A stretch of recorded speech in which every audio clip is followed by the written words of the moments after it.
La historia detrás del Mesías, capítulo 25. La profecía de Isaías 59. El Redentor de Sión.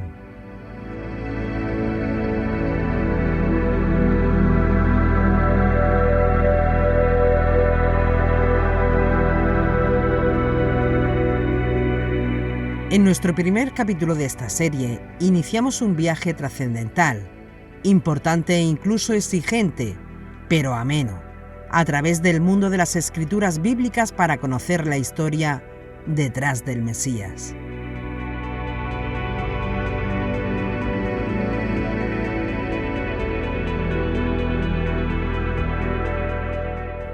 Cuando hablamos de la historia detrás del Mesías, estamos comprendiendo la idea de mirar unos hechos que dieron lugar a otros hechos, que revelan acontecimientos que tuvieron lugar en un tiempo muy lejano.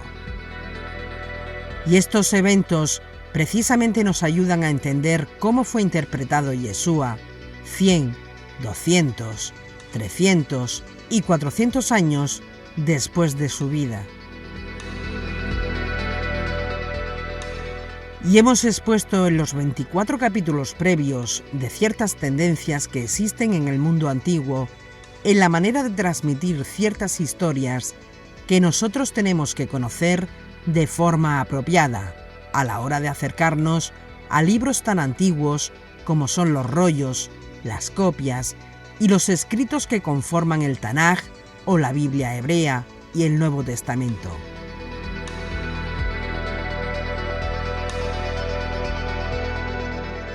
En los capítulos previos hemos expuesto argumentos que requieren nuestra atención para comprender lo que vamos a seguir exponiendo en esta serie documental, que hay que conocer antes de seguir avanzando.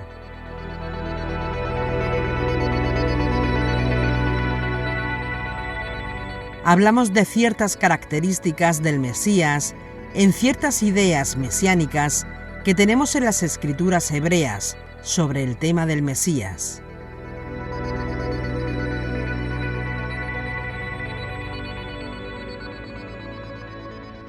Muchas de las doctrinas heredadas por nuestros padres o desde la Iglesia no son más que repeticiones de conceptos que fueron introducidos en el movimiento mesiánico judío entre los siglos II y IV de nuestra era, con el fin de descuartizarlo totalmente y crear un nuevo pueblo separado de Israel y el pueblo judío.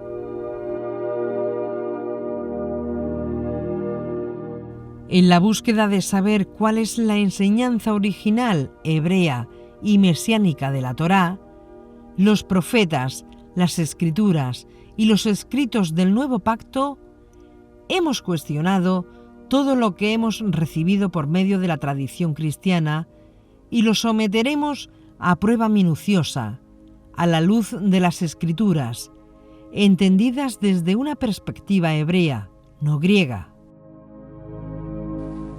Jesús no rompió la ley. ¿Cuántas veces han oído ustedes que con la purificación del templo Jesús aniquiló el valor del templo? ¿Cuántas veces lo han oído? Siempre.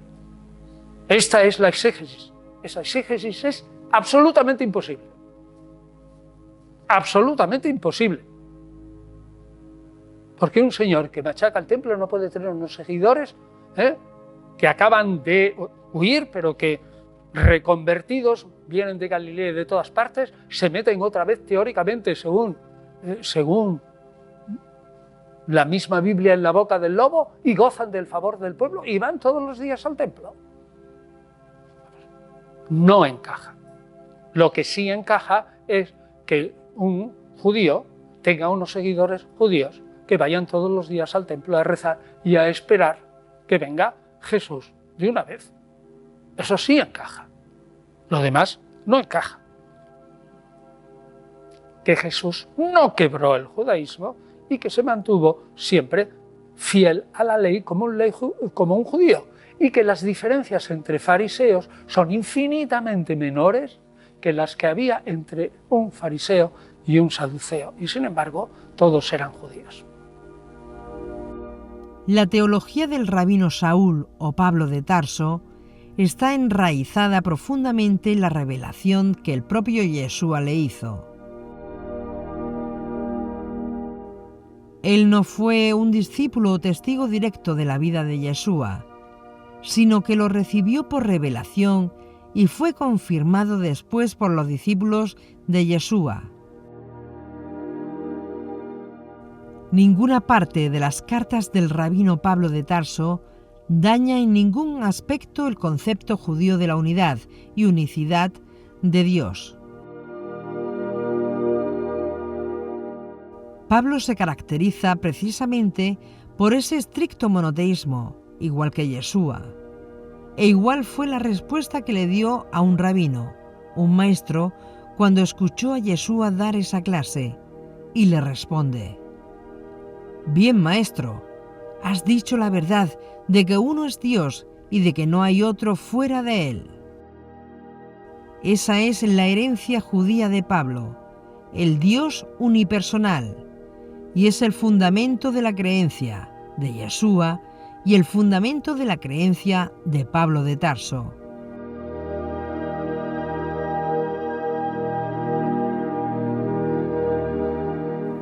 Según la tradición cristiana, la última cena es lo que vendría a ser la Eucaristía cristiana.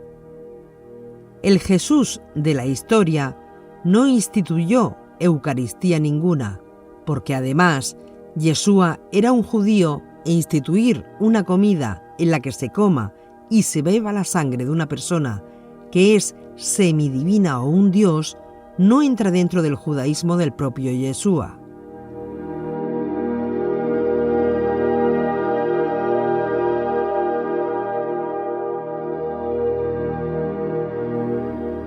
Algo que va en contra de lo que dicen muchos teólogos cristianos que sostienen que Pablo está transmitiendo una tradición primitiva. A juicio del historiador, filólogo y catedrático Antonio Piñero, eso es falso, porque un análisis de 1 Corintios 11:23 y siguientes demuestra que lo que Pablo está transmitiendo es una revelación propia y que todo el Evangelio de Pablo es a base de revelaciones. Por tanto, según sostiene el historiador Antonio Piñero, lo que Pablo explica de Jesús es todo visionario. Los 4 evangelios, el problema está en que Pablo escribe primero de la última cena en 1 Corintios 11, 23 al 26, y hace esa interpretación de una última cena, instituye la Eucaristía y de alguna manera dice que ese vino, ese pan y ese vino son su cuerpo y es su sangre. Y la cosa está en que los 4 evangelistas, de los 4, uno, Juan, no habla de la última cena, de la Eucaristía. Se habla de la última cena, pero no de la Eucaristía para nada. Pero los otros 3, de ellos 2, Mateo y Lucas, copian a Marcos. Y Marcos es discípulo de Pablo, clarísimo. Por lo tanto, lo que está pintando Marcos ya es la reinterpretación paulina de la última cena. Y de ahí todos los evangelistas, e incluso el Evangelio de Juan, que también es paulino, pero de otra manera no habla de la última cena con la Eucaristía, pero en el capítulo 6 del Evangelio de Juan sí que aparecen muchos detalles eucarísticos del pan de vida. Es decir, que de alguna manera no habla de la Eucaristía porque no está de acuerdo con los otros evangelistas, pero sí recoge la tradición paulina.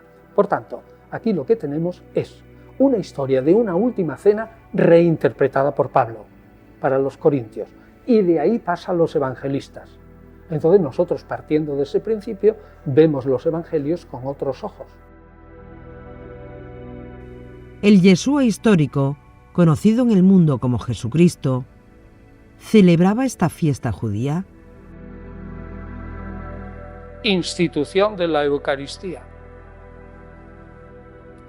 Marcos 14, 24, no lo digo, comparado con 1 Corintios 11, 25. He dicho muchas veces que es un texto absolutamente imposible, sobre una leve base histórica de una reunión de Jesús con sus discípulos, barruntando que lo pueden matar, sobre esa base Pablo da una interpretación por medio de una visión celeste. Yo recibí del Señor, 1 Corintios 11, del 23 al 27, yo recibí del Señor lo que ahora os transmito, y esa frase clave, este vino es la copa de la nueva alianza con mi sangre, copa de la nueva alianza con mi sangre, que parece una ruptura absoluta con el judaísmo, es perfectamente entendible dentro del judaísmo si somos capaces de comprender que Pablo se lo está diciendo, copa de la nueva alianza con mi sangre, a unos ex gentiles de Corinto que no van a ir nunca al templo, que no quiere Pablo que vayan, ni lo necesitan, pero que tienen que hacer una comunión con el Mesías para contrarrestar esa espiritualidad que tienen sus colegas de Corinto en aquella época, pongamos año 58, que comulgan con los dioses cada vez que van a un banquete, y en ese banquete, una vez al mes, por ejemplo, que tenían sus ágapes, decían que estaba presidido por Anubis, por Dionisos o por cualquier otra divinidad, y estaban de alguna manera comulgando con él. Pues bien, aparte de eso, la copa de la nueva alianza se inscribe en tres alianzas que ha tenido el judaísmo a lo largo de la historia, sin romper en absoluto una línea pretendida de continuidad. Una, la alianza de Dios con Noé. Ojo, no es judío, ni Abraham tampoco, es muy anterior, pero va a ser el instrumento para que proceda el pueblo elegido, porque uno de los hijos de Noé se llama Sem, y de ahí vienen todos los semitas, y los judíos son semitas, lo mismo que los árabes. Pues bien, esa alianza fue con sangre, evidentemente porque murió toda la humanidad. Segundo, la alianza de Abraham fue también con sangre, que después de hecha la alianza, como signo de esa alianza, Abraham circuncidó a sí mismo, a su hijo y a todos sus siervos o esclavos, que eran muchos. Y tercero, la alianza de la ley con Moisés también es con sangre, y esa alianza, junto con el Éxodo, se celebran por medio del sacrificio del Cordero e igualmente con la reiteración del precepto de la circuncisión. Y cuando Jeremías dice: yo voy a establecer una nueva alianza con vosotros, que no va a parecer nada la antigua, y porque yo voy a renovar vuestros corazones, está absolutamente dentro del judaísmo, como es lógico. Jeremías es de la época del exilio, es uno de los profetas del exilio.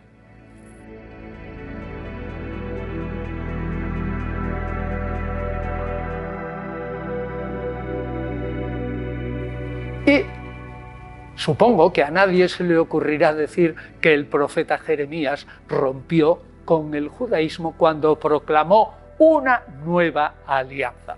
Yo creo que eso no tiene sentido. Por tanto, en caso de que Jesús dijera estas palabras, es decir, estoy reunido con vosotros, mis 12 discípulos, vamos a aceptar ese dato de la tradición, sé que me van a liquidar, probablemente no beberé de esta copa hasta que venga el reino de Dios. Y esta copa que estamos viviendo o bebiendo ahora es una copa de una nueva alianza.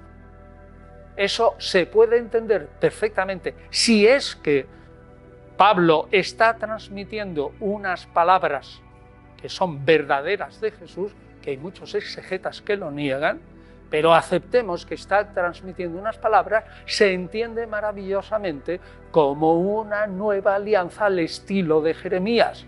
Cambia el corazón de los judíos en la época mesiánica y esta copa supone el vino del banquete de comunión, que la alianza se celebra siempre con un banquete. Por tanto, repito, para que les quede claro, esta institución de la Eucaristía, que según todos los exegetas confesionales, rompe con el sistema sacrificial del templo, porque si este sacrificio de la copa está hecho por borrar los pecados del mundo, pues se acabó el templo. Puede entenderse, quitada los añadidos de Pablo, que van dirigidos a ex-gentiles de Corinto, y reduciéndolo a una escena de despedida de Jesús de sus discípulos, que no era tonto, sabiendo que se habían metido en la boca del lobo, es una escena perfectamente judía, encuadrada dentro de un profeta como era Jesús y con una nueva alianza como la de Jeremías. Esto es muy importante. ¿Queda claro?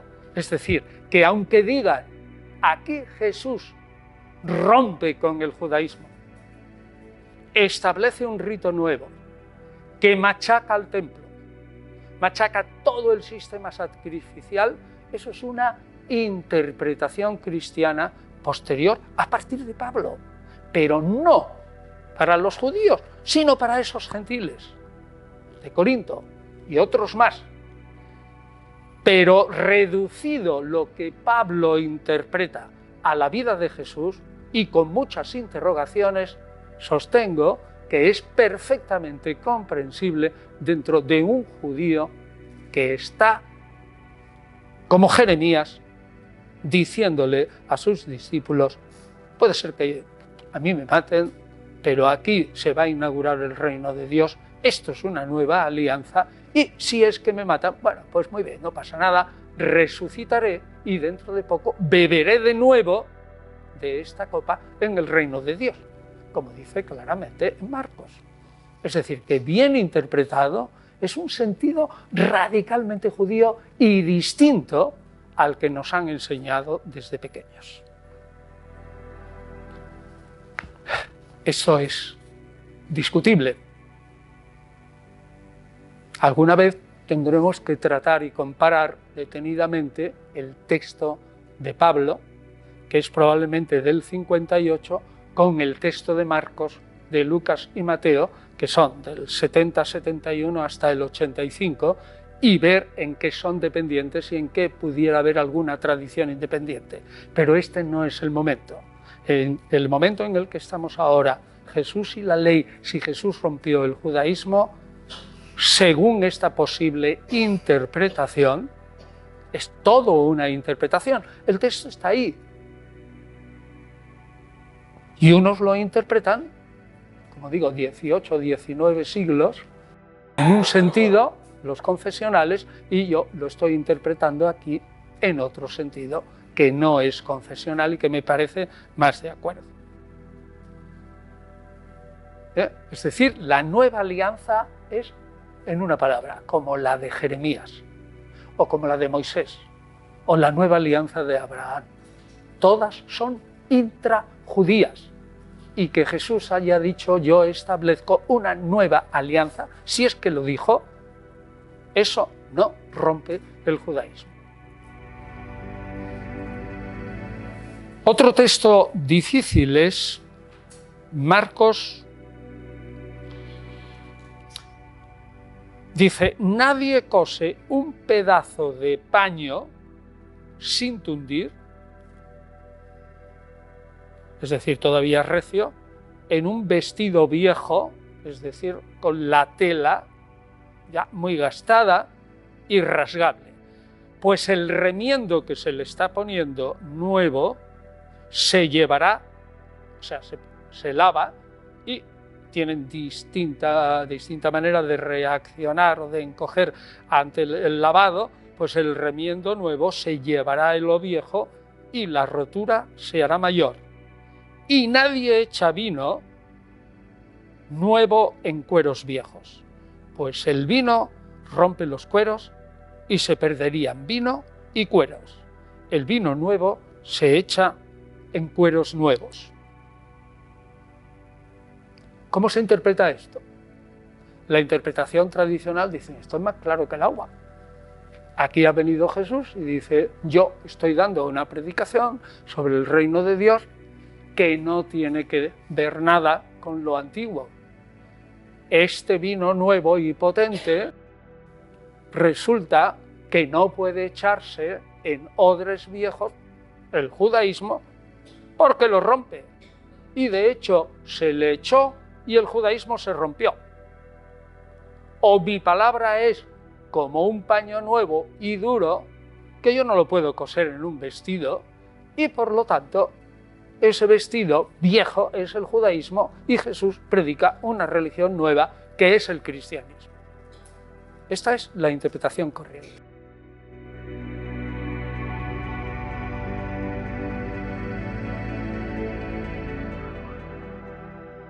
Lo que el profeta Jeremías promete de parte de Dios no es quitar a Moisés, es ponerlo en el corazón. Lo que se llama nuevo pacto en la mente de la mayoría de los creyentes no es sino poner su Torá en su mente y escribirla en su corazón. De eso se trata. Y si alguno tiene duda de eso, recuerde que Yeshua dijo, el vino nuevo no se pone en odres viejos. Pero cualquiera que no conoce lo que está diciendo Yeshua ahí, piensa que él está rompiendo con el judaísmo. Aquellos que piensan que Yeshua está rompiendo con la ley de Moisés y que está rompiendo con el judaísmo, debe recordar que justo después Yeshua dijo, pero el que bebe el añejo, después no quiere el nuevo. Estas son palabras muy profundas que necesitan ser entendidas en su contexto apropiado. Supongo que a nadie se le ocurrirá decir que el profeta Jeremías rompió con el judaísmo cuando proclamó una nueva alianza. Es decir, que bien interpretado es un sentido radicalmente judío y distinto al que nos han enseñado desde pequeños. Esta interpretación a mí me parece que no casa con el conspectus y la visión general que tenemos de Jesús. Si uno piensa que estamos en la época mesiánica, por el contrario, dentro del judaísmo, que Jesús es un predicador muy retórico y muy exagerado, que prefiere que le quiten un pie o que le quiten un ojo, con tal de entrar en el reino de los cielos, es decir, un hombre que exagera, es lógico entender que él pueda haber dicho la predicación mía del reino mesiánico, yo, que soy un profeta, es como el vino nuevo y muy duro, y por lo tanto lo viejo tiene que acomodarse a lo nuevo. Pero eso entra dentro de las peleas, por ejemplo, de una sección nueva de fariseos contra una sección de fariseos, todos totalmente judíos, uno que defiende una nueva interpretación de la ley y es fariseo, y otro que se aferra a la antigua. Es decir, a pesar de los pesares y a pesar de que probablemente tanto el evangelista como quienes entienden esto interpretan esta palabra de Jesús y la ponen aquí para indicar que Jesús rompe con el judaísmo, sin embargo, sostengo modestamente que también es interpretable dentro del ambiente mesiánico de un profeta de los últimos tiempos que está esperando que el reino de Dios viene enseguida y se muere. Vamos, se muere el mundo presente. Es decir, no es necesario ver aquí a un Jesús fundando una religión nueva. No tiene sentido. Lo he dicho muchas veces, que parece imposible, tal como lo presentan los evangelios, que un individuo entre en Jerusalén como el profeta, el rey de David, proclamándose el rey de Israel, un domingo, y un jueves rompa con todo el judaísmo. Según Lucas diga, vienen unos fariseos, según Lucas, y le dicen, oye, mira estos niños que están gritando que tú eres el hijo de David, hazlos callar. Y dice Jesús, bueno, pues si callan estos niños y esta gente, hasta las piedras hablarán. Es decir, Él es el rey de Israel. Y el jueves va a fundar un culto nuevo, es decir, en 4 días va a cambiar la mente, cuando está predicando todo el tiempo en el pueblo cosas, lunes, martes y miércoles y hasta el jueves, cosas que son totalmente judías y discutiendo cosas judías. No tiene sentido. Dentro de ese marco hay que interpretar esto. Así pues, esta famosa prueba, entre comillas, en la que se afirma que el paño viejo es el judaísmo y el paño nuevo es el cristianismo, parece absolutamente errónea y una interpretación pro domo sua, en pro de su casa, y que lo lógico es que un profeta contestado por otros fariseos, y no digamos por saduceos, diga, muy bien, vuestras ideas de que el reino de Dios no va a venir y que es necesario una reforma tremenda, pues eso es como un vestido viejo, mientras que lo que yo digo es el vestido nuevo que hay que ponerse para entrar en el reino de los cielos. Ahora, como te pongas ese vestido o un trozo de ese vestido y lo intentes coser en las ideas antiguas, pues te romperá. Llegará el momento de entrar en el reino y tendrás el vestido roto. Eso es intrajudío. Pero ¿cómo va a estar luchando contra el cristianismo pues si todavía no existe? Y el cristianismo es un proceso que vendrá mucho después, ¿no? Bueno, este es un texto muy difícil. A la verdad, está mezclado diversos estratos. Y el resto, la segunda parte, repito, resumiendo, lo del paño y el vino se entiende perfectamente si estamos en la era mesiánica y comparamos la era del Mesías en judío, en espera de que venga el reino de Dios judío, con todo lo anterior, que es viejo, pero judío también. Y nada más.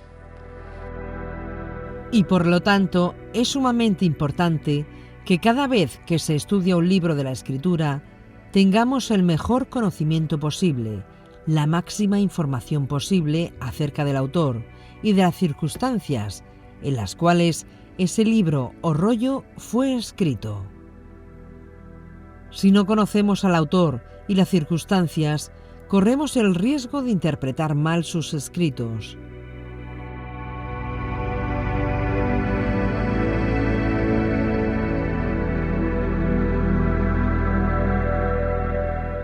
No solamente es importante conocer quién fue el autor y cuáles fueron las circunstancias en las cuales él escribió lo que escribió, sino también quiénes fueron sus destinatarios y qué causó específicamente que se escribiera ese documento.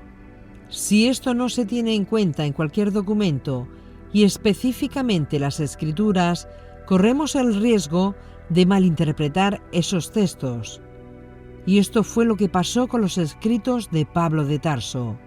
Teóricamente, ni una sola carta de Pablo, salvo quizás la parte que hay de judeocristianos en Romanos, y algunos lo niegan, ninguna carta de Pablo está dirigida a comunidades estrictamente judías, sino a comunidades de gentiles, con algunos elementos judíos, sin duda alguna.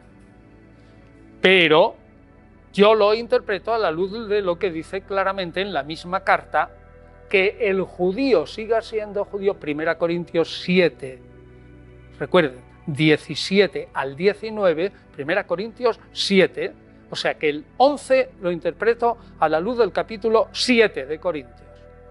Y allí dice claramente que el judío siga siendo judío y el gentil siga siendo gentil.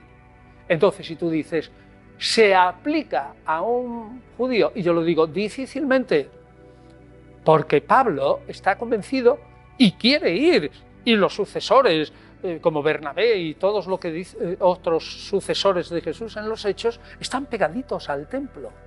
Y sin embargo, según entiendo yo la mentalidad de Pablo, Pablo jamás piensa que un gentil no circuncidado puede entrar en el templo, de ningún modo.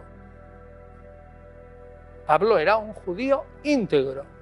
Entonces, decir, esto va para los judíos, lo dudo, porque mi manera de ver lo que recibe Pablo como revelación para los gentiles es una sustitución. Ya que tú, corintio, ni te interesa, ni puedes ir al templo, que el templo es maravilloso, pero para los judíos, pues aquí tienes algo que lo sustituye, pero para ti. Lo único que ocurre es que los sucesores de Pablo, pasado el tiempo, que son gentiles, cuando los judíos sean una minoría, les dirán, no, lo que Pablo dijo es que esto no vale solo para nosotros gentiles, sino para todo el mundo. Por lo tanto, la ley de Moisés, fuera. Pero eso contradice todo el pensamiento de Pablo. La mayoría de los creyentes, a lo largo de la historia, cuando han escuchado o leído a Pablo de Tarso o a otros escritores, quizás lo hicieron con la mejor intención, pero desconociendo la mayoría de las veces las raíces hebreas del autor. Por ejemplo, en los Hechos de los Apóstoles 21-21, dice claramente, hemos oído por ahí que dicen de ti, los de Jerusalén, judeo-cristianos, que estás por ahí enseñando que los judíos que se convierten al Mesías no circunciden a sus hijos. Y Pablo, en los Hechos, se rasga las vestiduras, hace un voto de nazireato, paga dinero para que otros hacen un voto y va a al templo a ofrecer un sacrificio, solo que allí le ponen la zarpa encima, la mano encima y casi lo matan, según Hechos. Pero en Hechos mismos Pablo aparece como estrictamente judío. ¿Y por qué saco? Pues porque es la evolución de la Iglesia. La evolución de la Iglesia es que incluso para los judíos la ley de Moisés ha dejado de ser válida. Y ese no es el pensamiento de Pablo. Primero, no podía planteárselo por la sencilla razón de que el fin del mundo llegaría al instante. Y segundo, lo dice claramente. En el libro sobre Pablo hay un montón de, en la aclaración 16 me parece, un montón de textos en los que se ve claramente cómo Pablo está defendiendo la ley, pero claro, evidentemente cuando algunos de los judíos se oponen a él y les dices, estás pasándote, porque no solamente le dices a los gentiles que no cumplan la ley, sino que no la cumplamos nosotros los judíos. Y Pablo dice que no, que yo no digo eso. Los gentiles además tienen que cumplir la ley, pero solo la universal. Si los gentiles no se hacen judíos, ¿cómo van a cumplir la ley de los judíos? Es que es absurdo. Ese es el pensamiento de Pablo. Hemos entendido mal a Pablo. Pablo dice, los judíos y cristianos en Romanos continuamente es una apelación a que una comunidad mixta, la de Romanos, se lleven bien.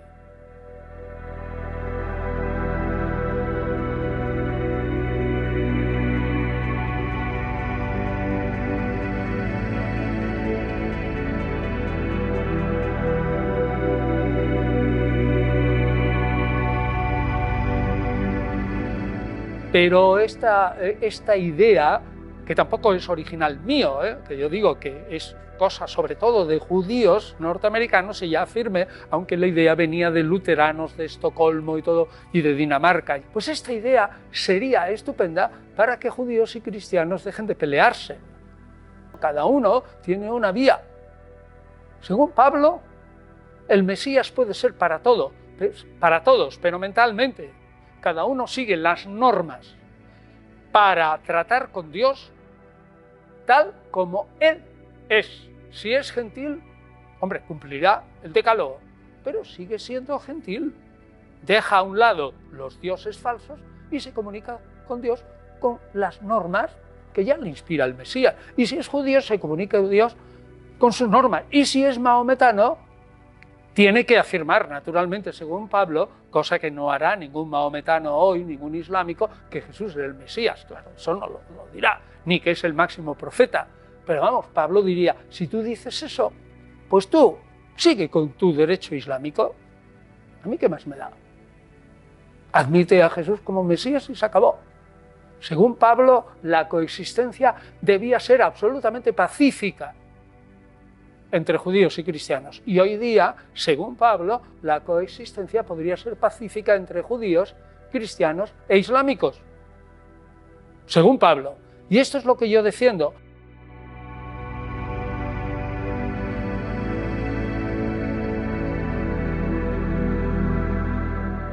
Porque si ven ustedes a todos los protestantes, cojan ustedes el manual de teología cordo de Bultmann, que es, digamos, como el non plus ultra de la teología protestante, y verán ustedes que Bultmann dice continuamente con 1000 textos que Pablo ha dicho que la ley ya no vale. ¿Cómo que la ley ya no vale? Si el decálogo sigue valiendo y forma la parte sustancial de la ley. Si Jesús dijo que la parte sustancial de la ley es la cita de la Shema, solo hay un solo Dios y es el mismo, el nuestro, y amar al prójimo como a ti mismo, que es lo mismo antes y después de Pablo y ahora. ¿Cómo que Jesús, según Pablo, ya afirma que con la muerte de Jesús la ley no vale? Pues claro que vale, porque la ley tiene partes, y hay partes eternas y hay partes que son para los judíos. Bueno, pues os aseguro que esta línea interpretativa que viene desde el cristianismo primitivo, Ireneo, a San Agustín, y el monje agustino, que era Martín Lutero, hasta hoy sigue en pie. Pablo dijo que la ley judía ya no vale. Pues es mentira, sencillamente es erróneo. Lo diga Bultmann, Agamenón y su porquero. No lo digo yo, lo dice 1 Corintios. ¿Y quién lo ha puesto de relieve? Algunos protestantes. ¿Y quién después? Algunos judíos. Y después yo mismo detrás de algunos judíos.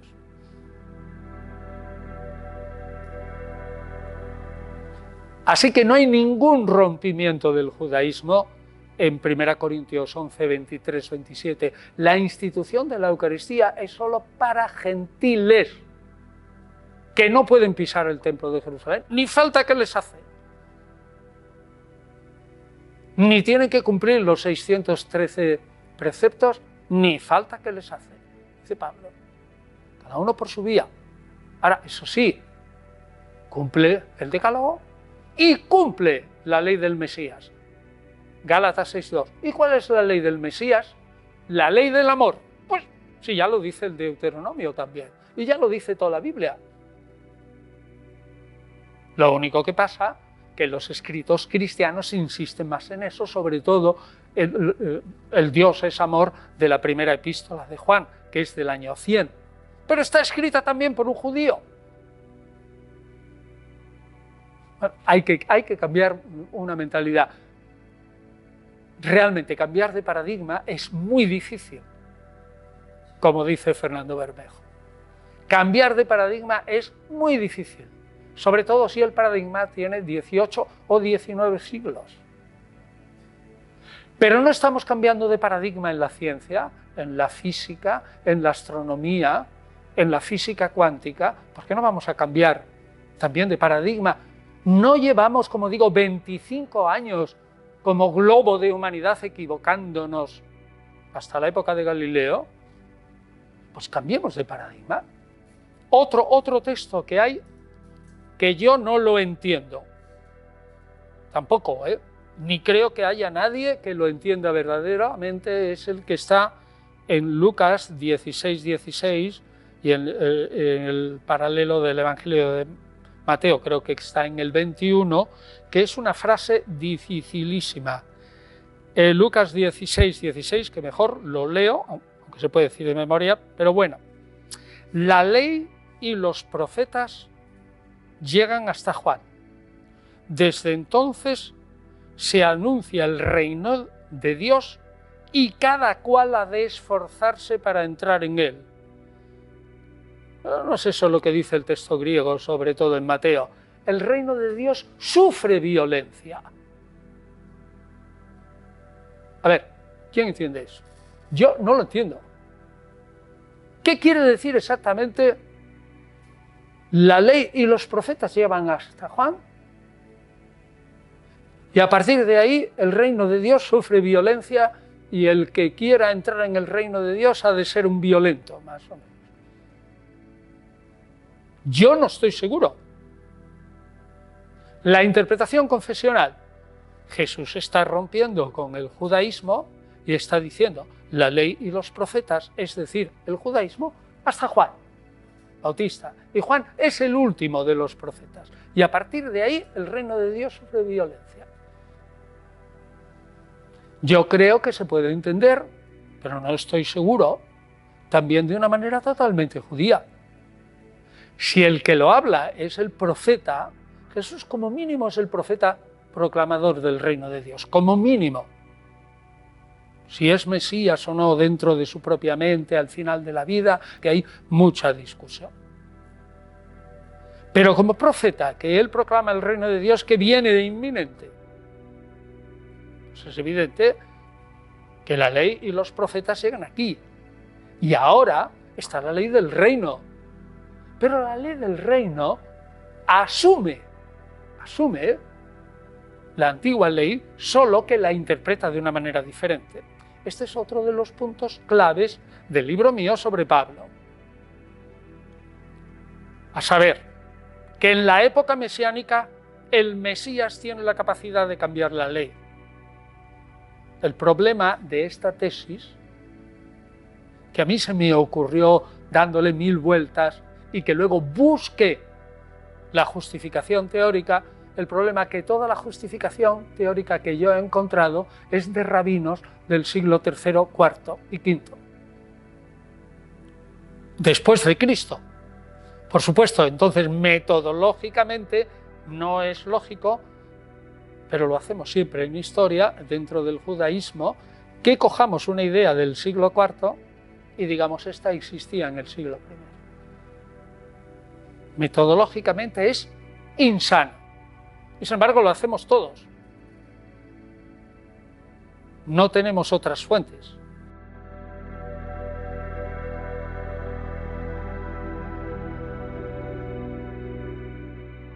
Y si asumes la hipótesis de que la ley cambia en época mesiánica y que el Mesías puede cambiar la ley, se explican un montón de cosas, tanto en Pablo como en el judaísmo de la época, como en la mentalidad de Jesús, como en el cristianismo primitivo.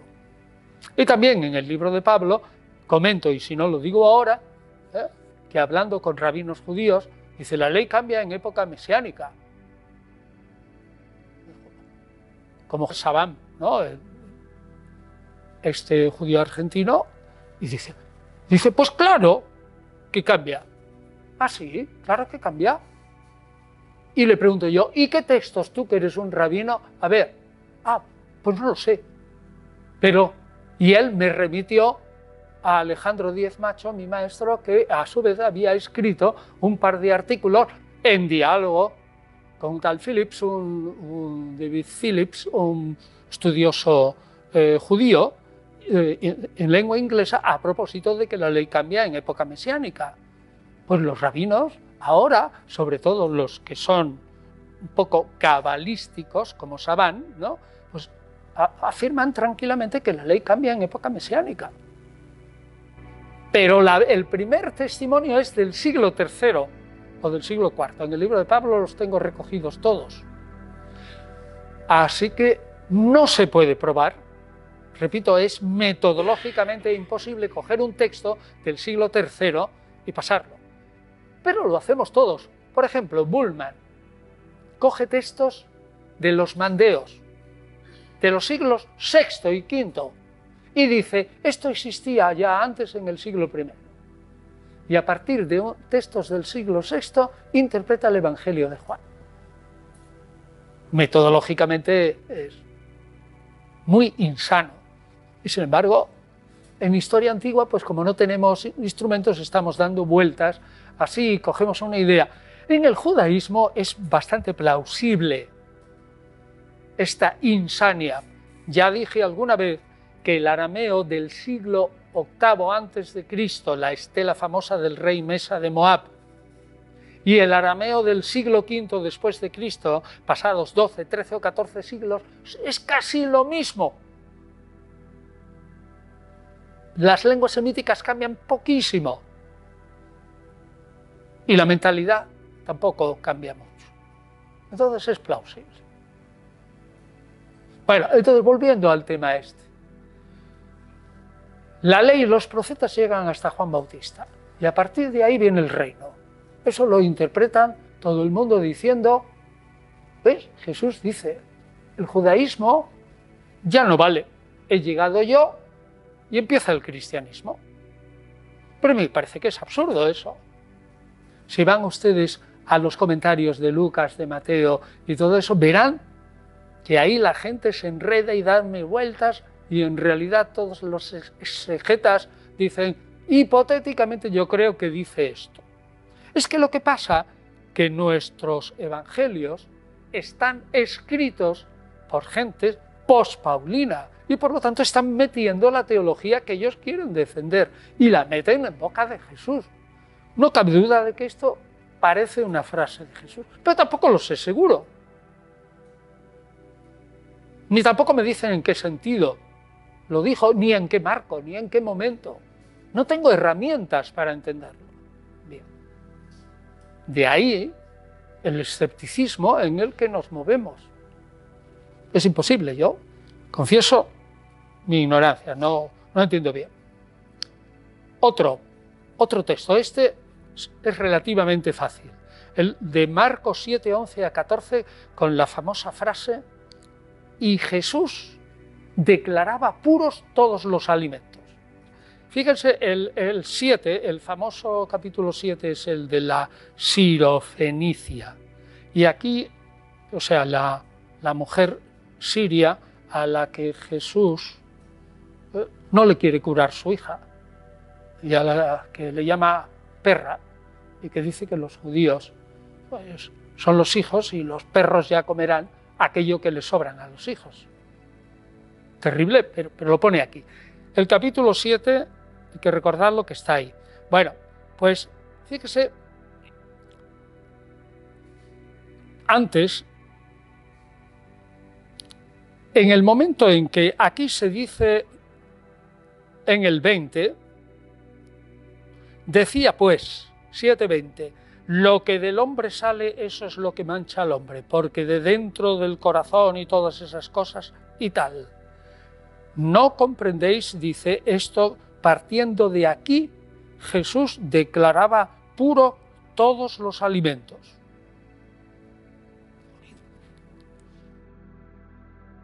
¿Que Jesús declaró puro todos los alimentos? Entonces, ¿cómo se explica la pugna y las peleas que hubo en el cristianismo primitivo si Jesús hubiera declarado puros todos los alimentos y esto no fuera un comentario de Marcos? ¿Cómo se explica toda la pugna del cristianismo primitivo, sobre todo del príncipe de los apóstoles en el capítulo 10, cuando dice, yo jamás he comido nada impuro? Le ofrece Cornelio, le ofrece el cielo en una visión. Les ruego que lean este capítulo 10 de los Hechos, porque es que es impresionante. Dice Pedro dos cosas.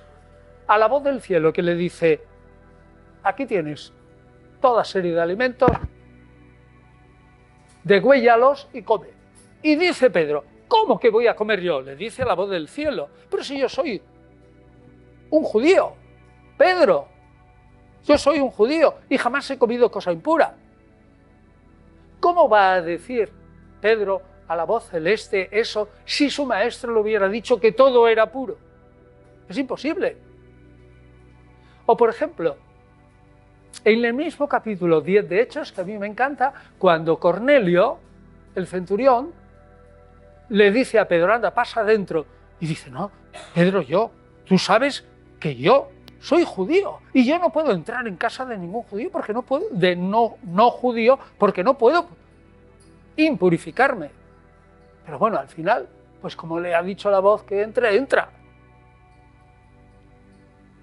Realmente nada se explica de las peleas contra Pablo si Jesús hubiera dicho claramente, como afirma Marcos, que él había declarado puros todos los alimentos.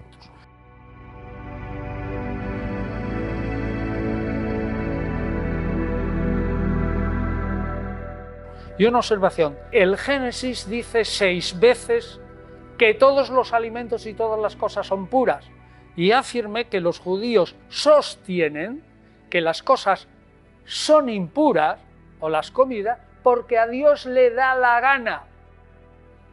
Así de claro. Y lo determinó así para los judíos, no para los demás. ¿Por qué? Pues son su pueblo. Y le dio la gana. No preguntes más porque a Dios no hay que preguntar.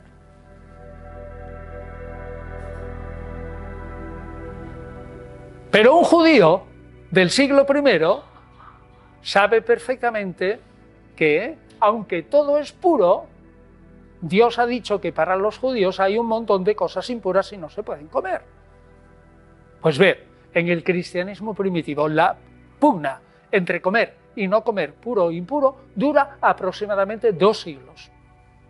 Si Jesús hubiera dicho, como dice Marcos, declaró puro todos los alimentos, pues no se explicaría, ¿no?, que hubiera ocurrido esa disputa.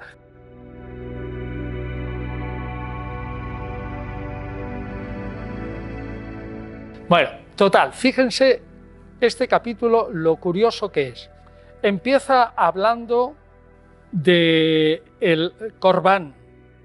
El corbán es una ley o una tradición que es, o corbán es una palabra hebrea que significa ofrenda, que es el hijo mayor que tiene a sus padres mayores y que quiere que se muera y para recibir su herencia, y entonces lo que hace este canalla declara los bienes que va a recibir como hijo mayor en herencia, lo declara en una declaración solemne ante un notario en el templo, que esos bienes son de Dios. Y dice, esto es una ofrenda. Y entonces los padres, como no pueden ya utilizar sus bienes para comer, o se mueren o tienen que pedir limosna, pero lo normal es que se muera.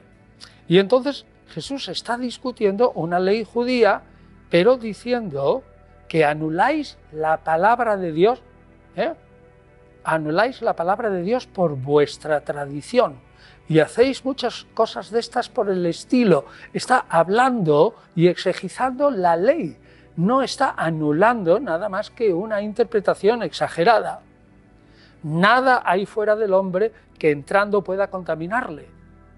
Ciertamente, una comida en sí no me contamina, sino que Dios ha dicho que me contamina.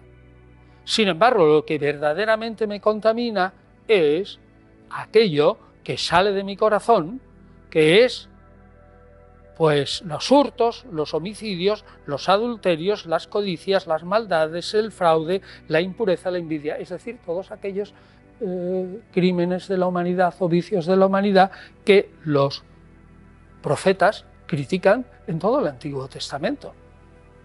Así que esa frase de que Jesús declaró pura todas las cosas, eso es una frase de Marcos. Eso no lo pudo decir Jesús, porque está exegizando la ley en profundidad y defendiendo la ley contra exageraciones. Él afirma, honra padre y madre. ¿Cómo vas a dejar morir a tu padre y a tu madre? Declarando aquello que tú vas a heredar una ofrenda para que se mueran de hambre. ¿No ves que no tiene sentido? ¿Y qué más da, siendo él Galileo, si yo como con las manos impuras o no impuras? Si en todo caso yo estoy en Galilea o fuera de Jerusalén y no voy a ir al templo, ¿a mí qué más me da? Todo esto de Marcos 7 se entiende perfectamente como lo dice el mismo capítulo de un Jesús absolutamente judío y nacionalista que le dice a la gentil, a la mujer gentil, a la que no le quiere curar, su hija deja primero hartarse a los hijos, pues no está bien tomar el pan de los hijos, los judíos, y echarlo a los perrillos, a los perros.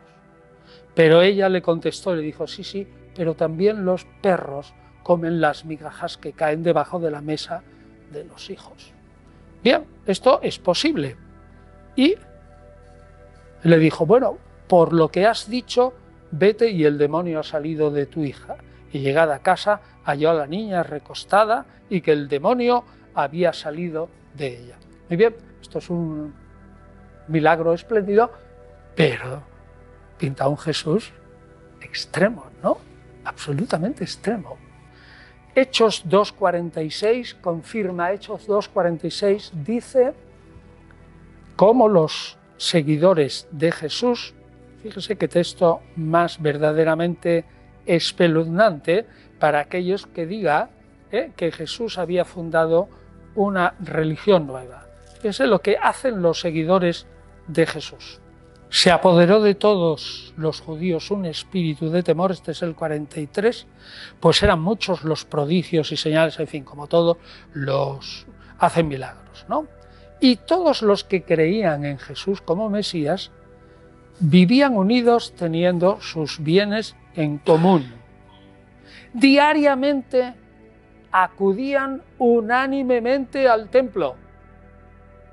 ¿Cómo van a ir unánimemente al templo si Jesús acaba de fundar en la Eucaristía la aniquilación del poder, digamos, expiatorio del templo? ¿Para qué diablos van al templo? Diariamente acudían unánimemente al templo, partían el pan en las casas, partir el pan no dice nada de Eucaristía, tomaban sus alimentos con alegría y sencillez de corazón, ahora bien, alabando a Dios en medio del favor general del pueblo de Jerusalén. O sea que estos son cristianos, con el favor general de los judíos del pueblo de Jerusalén que acababan de matar a Jesús. Bueno, no tiene ni pies ni cabeza. Lo que tiene pies y cabeza es que es verdad lo que dice aquí, que los primeros seguidores de Jesús eran profundamente judíos e iban todos los días al templo y precisamente porque eran profundamente judíos, aunque creyeran que el Mesías había muerto como un héroe antirromano, pues gozaban del favor del pueblo. Este texto es tremendamente impresionante.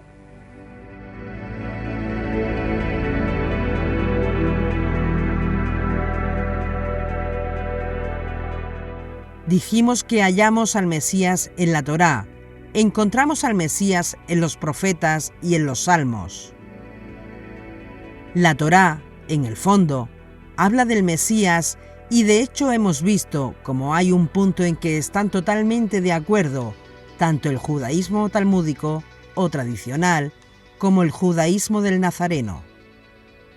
Están de acuerdo en una cosa, en otras están de acuerdo en que no están de acuerdo, pero en esta están de acuerdo.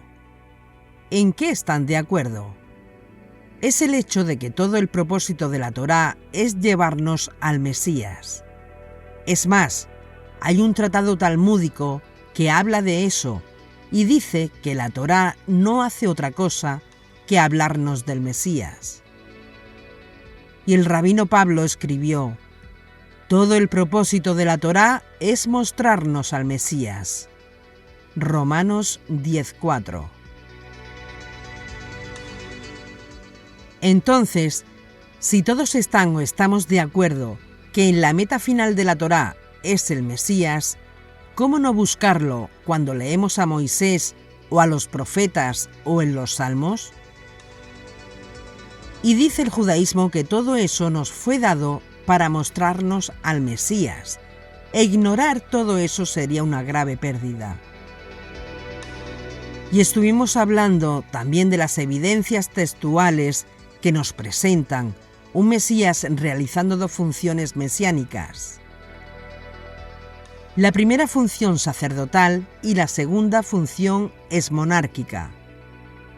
¿Qué significa que el Mesías tiene que realizar una función sacerdotal? ¿Qué quiere decir eso? Quiere decir que tiene que ofrecer un sacrificio especial a favor de la redención de Israel y del mundo.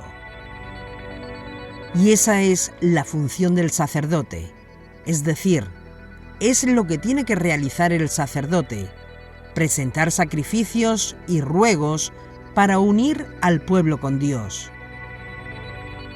Y la función monárquica significa que el Mesías tiene que traer paz y justicia social. Paz con justicia a Israel y al mundo. No justicia sin paz y no paz sin justicia. Los manuscritos del Mar Muerto nos presentan estas figuras, pero no son cristianos en absoluto, como bien dice el historiador Antonio Piñero. No contienen la historia secreta del cristianismo primitivo, como algunos siguen increíblemente sosteniendo. Ni tampoco hay ni siquiera alusiones a Yeshua. Sin embargo, son impresionantes para comprender las líneas teológicas que confluyen en el Nuevo Testamento, es decir, lo que el judaísmo nazareno pensaron del mesianismo de Yeshua, sobre todo una vez muerto, y cómo aplicaron al maestro ideas que ya estaban en el ambiente judío.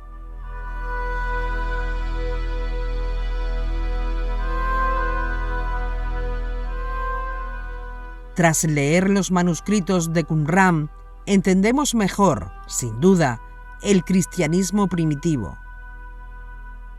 La esperanza de la venida de un Mesías sacerdotal como agente salvador al final de los tiempos aparece también en un texto en arameo, una de las copias del Testamento arameo de Leví, publicado por Émile Puech, de Madrid Qumran Congress, Leiden, Madrid, 1992, página 449, que contiene interesantes paralelos con el capítulo 18 del Testamento de Leví, griego, incluido en los testamentos de los 12 patriarcas.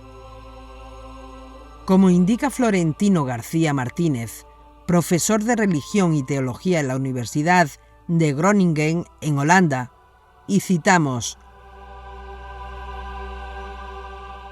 por lo que puede deducirse de los restos conservados de este texto, el protagonista de la obra, probablemente el patriarca Leví, aunque no puede excluirse completamente el que se tratase de Jacob dirigiéndose a Leví, se dirige a sus descendientes con una serie de exhortaciones y les cuenta algunas de las visiones celestes que le han sido reveladas.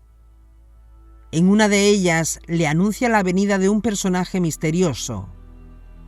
Aunque el texto es desesperadamente fragmentario, tiene un interés notable, ya que parece evocar la figura de un Mesías sacerdotal, un Mesías descrito con los rasgos del siervo sufriente de Isaías. Los dos fragmentos más extensos e importantes de este nuevo texto pueden traducirse así: y espiará por todos los hijos de su generación, y será enviado a todos los hijos de su pueblo. Su palabra es como la palabra de los cielos, y su enseñanza según la voluntad de Dios. Un sol eterno brillará, y su fuego quemará en todos los confines de la tierra. Sobre las tinieblas brillará. Entonces desaparecerán las tinieblas de la tierra y la oscuridad del orbe. Proferirán contra él muchas palabras y abundancia de mentiras, inventarán fábulas contra él y proferirán toda suerte de infamias contra él. Su generación transformará el mal, y establecida en la mentira y en la violencia. El pueblo errará en sus días y estarán perplejos. 4Q 540, fragmento 9.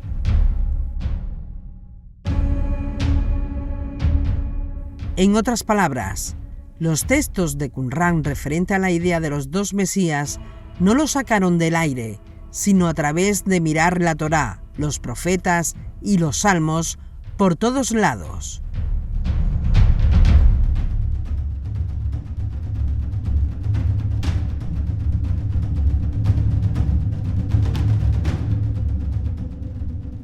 Paz con justicia es la función monárquica y es por eso que nos podemos encontrar en la Escritura textos que hablan del Mesías realizando una función sacerdotal y nos podemos encontrar textos de las Escrituras hablando del Mesías en una función monárquica.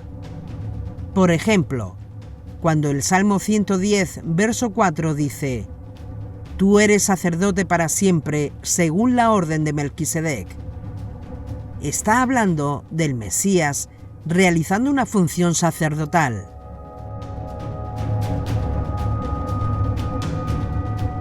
Y cuando dice: «Aquí vienen días, dice el Señor, en que levantaré a David un renuevo justo, y él reinará como rey y actuará sabiamente, y practicará el derecho y justicia aquí en la tierra».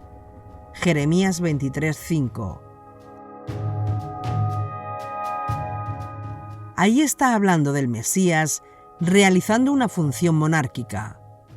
Entonces, si tomamos solamente las profecías que hablan del Mesías como rey invicto, nos perdemos al Mesías como sacerdote supremo. Y esto nos permite comprender por qué las profecías del Mesías que lo relacionan con el sacerdocio son importantes. Al menos por dos razones. Primero, porque elimina la única transgresión que realmente impide a una persona judía o no judía entrar al mundo por venir. Y segundo, porque esta primera fase redentora es fundamental para que la segunda fase monárquica pueda ejecutarse. No tiene sentido ninguno establecer la edad mesiánica y que nadie puede entrar en ella porque el obstáculo del pecado que impide la entrada no ha sido quitado según el sistema. No tiene sentido. Es igual al símil de llegar a un grupo de personas que tiene mucha hambre, mostrarles una suculenta comida, pero no dejarles ni siquiera darle un bocado a nada. ¿Cómo va a traer el Mesías la edad mesiánica y que nadie puede entrar en ella? Entonces, cuando se entiende eso, nos damos cuenta cuán importante es la función sacerdotal del Mesías. En el capítulo anterior, también procuramos responder a esta pregunta. ¿Cómo explicamos que antes de Yeshua nacer, todo indica que los pecados penales por caret en la Torá, es decir, pecados que no tienen perdón según la ley de Moisés, que son penados porque precisamente no tienen perdón, no tienen expiración, aparentemente fueron perdonados por Dios antes de Yeshua nacer? Estudiamos el caso de Yom Kippur.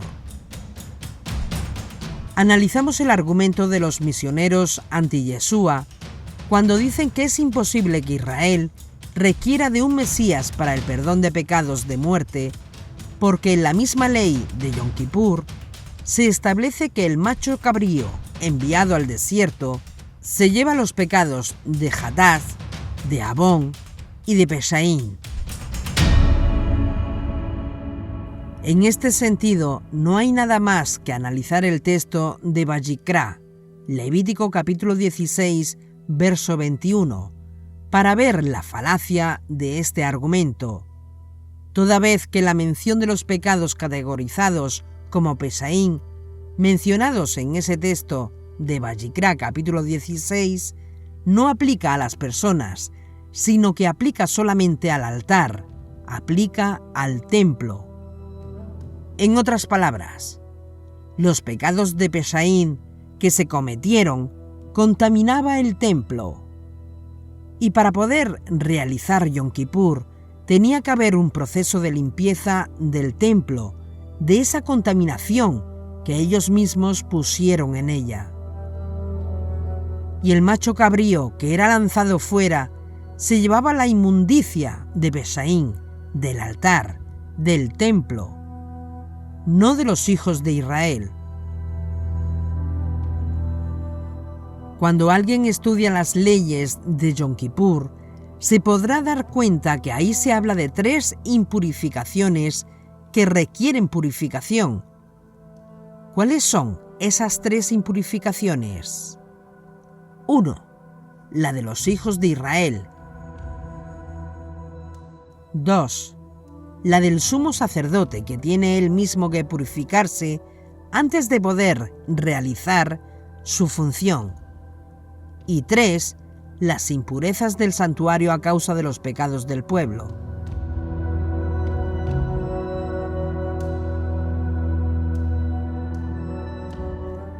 Esas iniquidades, esas transgresiones y el resto de los pecados que se lleva simbólicamente al macho cabrío a Azazel no son en este caso a favor de los hijos de Israel, sino a favor del templo para que Yom Kippur pueda luego ser operativo, a favor de los hijos de Israel, en aquellas cosas que sí hace expiación Yom Kippur. Es por eso que Yom Kippur no expía Peshaín. Entonces, ¿cómo se resuelve esta problemática?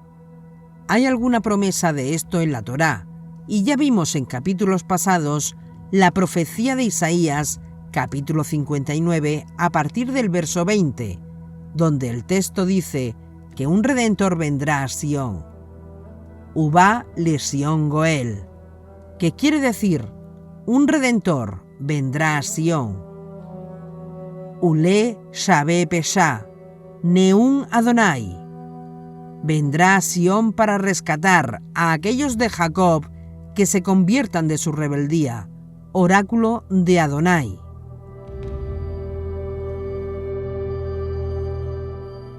Un Goel, un Redentor, tiene la responsabilidad de redimir cuando nadie más puede hacerlo, cuando la persona que se va a redimir no puede redimirse a ella misma, porque está en unas condiciones que ella misma no puede hacerlo.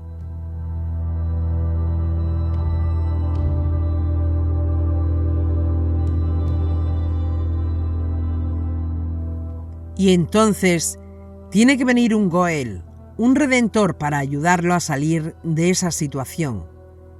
Ese Redentor entra en acción a favor de los que se arrepienten de los pecados de Pesha, que son los que no tienen perdón según la ley de Moisés, y que Yom Kippur no expía, y que son precisamente esos pecados los que impiden entrar a la edad mesiánica y al mundo por venir. Y sobre estos argumentos que se exponen, por otro lado, el judaísmo que no acepta a Yeshua contraargumentan que ¿qué decir de los 13 atributos de fe? Entonces, vamos a analizar Shemot, Éxodo capítulo 34, versículos 6 y 7, y estudiarlo.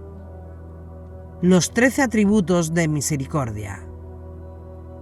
De hecho, este es uno de los textos más hermosos de toda la Torá, y es uno de los textos que enriquece muchísimo todo lo que es la liturgia de la Torá. Dice así: y pasando Elohim, y pasando Dios por delante de él, por delante de Moisés, y proclamó. Y ahora vienen los famosos 13 atributos de misericordia. Y proclamó: Adonai, Adonai, Elohim misericordioso y clemente, tardo de ira y grande en benevolencia y fidelidad, quien prodiga misericordia por miles de generaciones, perdona la iniquidad, el pecado intencional y el error y purifica. Vamos a parar ahí. En este texto se afirma que Dios perdona la iniquidad. Y el texto hebreo que dice que se traduce iniquidad es Abón. No hay problema. Abón, la ley de Moisés, tiene una provisión para los pecados de Abón. Los abonot no son pecados de muerte, son iniquidades, pero no a nivel de pecados de muerte. Vamos a seguir. Adonai, Adonai, Elohim, misericordioso y clemente, tardo de ira y grande en benevolencia y fidelidad, quien prodiga misericordia por miles de generaciones, perdona la iniquidad.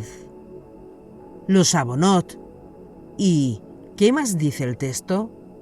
El pecado intencional. Así se traduce el pecado intencional. ¿En hebreo qué dice? Ba'apeshá. Y ahí está el pecado de muerte. Dice, perdona la iniquidad, Ba'apeshá, los pecados intencionales que son penados por Karet en la ley de Moisés. Dice, Dios los perdona. Entonces, claramente se afirma aquí que Dios es quien perdona los pecados de Israel, incluyendo los pecados del tipo Peshaín, que no tienen perdón según la ley de Moisés. Entonces, si Dios mismo dice que Él perdona este tipo de pecado, ¿sobre qué base vamos a decir que necesitamos un Mesías sacerdotal por cuyos méritos este tipo de pecados sean perdonados, si la Torá nos dice que Dios mismo lo limpia y lo perdona? La contrapregunta es, ¿será cierto eso?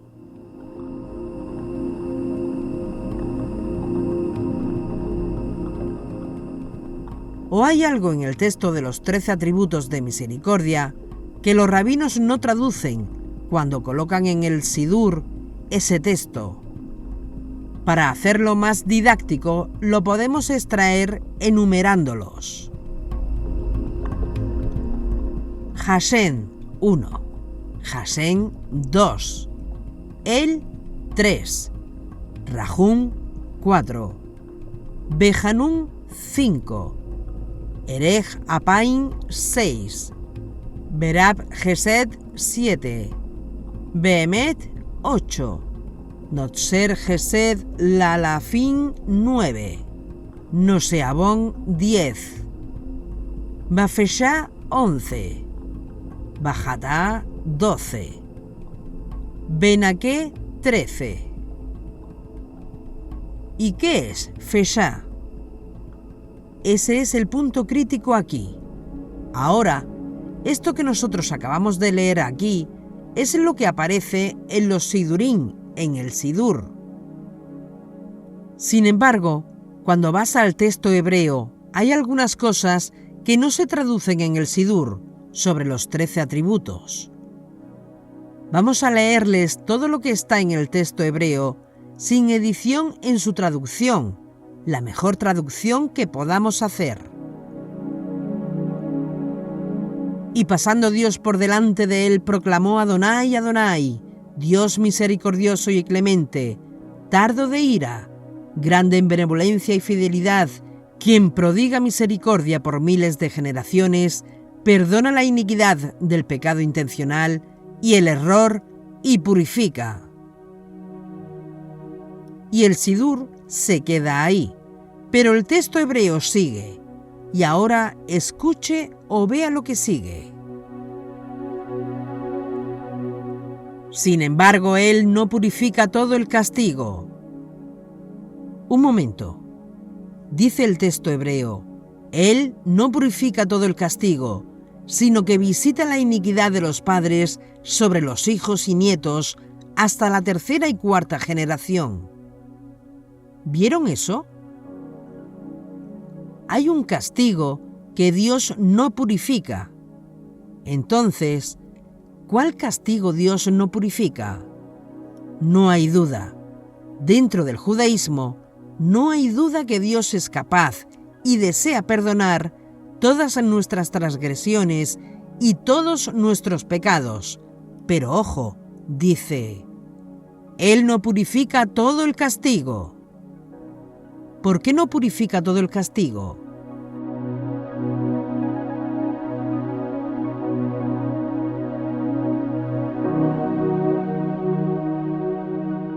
¿Por qué no purifica todo el castigo? Porque como venimos recalcando una y otra vez, el castigo de Peshaín, Ba Pesha, no tiene perdón en el sistema de perdón que Él mismo nos reveló por medio de Moisés. Por lo tanto, lo más importante en esta primera parte que relaciona los atributos de misericordia con el rezo es entender el motivo por el cual hay un paréntesis ahí en las citas de las cuales se hace la traducción. Lo que estamos tratando de decir es esto. El texto original de la Torá tiene más palabras dentro de esta cita que el fragmento que los rabinos decidieron poner en el Sidur. La pregunta es, ¿no te resulta interesante que la recitación de estas palabras, en la confesión de estas palabras, durante la plegaria, no se incluya a esa última parte del texto?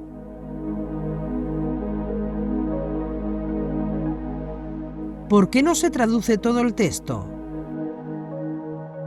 Porque no se le dice a la gente todo lo que está en el texto, recordándole que aunque Dios perdona, hay un castigo que Él no purifica, y que por eso es que Él visita la maldad de los padres sobre los hijos hasta la tercera y cuarta generación, que de paso es un hebraísmo para decir constantemente no que después de la cuarta generación ya se acabó todo.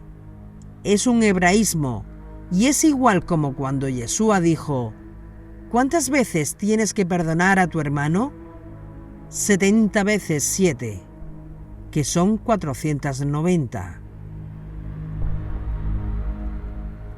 Cuando me viole 491 veces, ahí le caigo encima. Esa no es la idea. La idea es constantemente.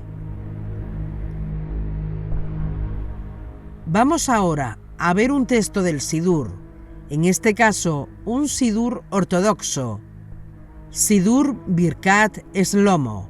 La página 83 dice así: El Eterno pasó adelante de él y proclamó el Eterno, Dios misericordioso, pródigo en gracia, tardo para la ira y abundante en bondad y verdad que preserva bondad para millares de generaciones, perdona la iniquidad, la rebelión y el error y absuelve.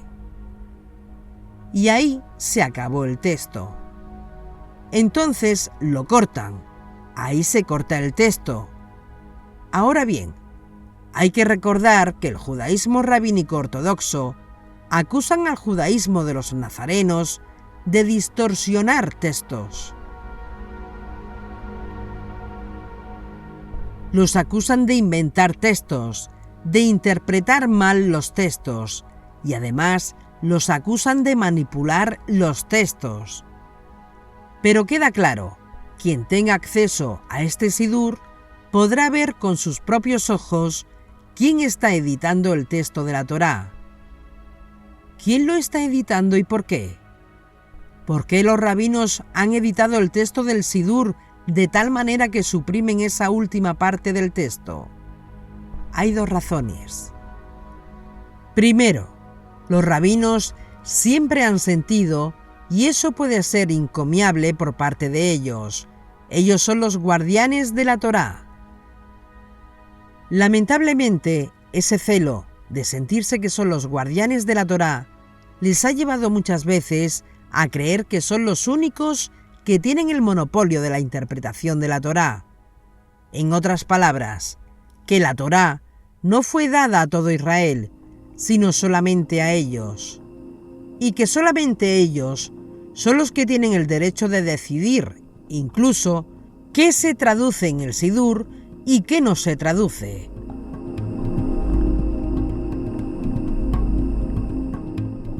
Después, la Iglesia Católica tomó eso y lo pasaron al cristianismo. Y en la Iglesia se enseñaba que solamente la Iglesia podía interpretar la Biblia, no la gente. Es más, la gente no podía ni leer la Biblia hasta hace poco tiempo.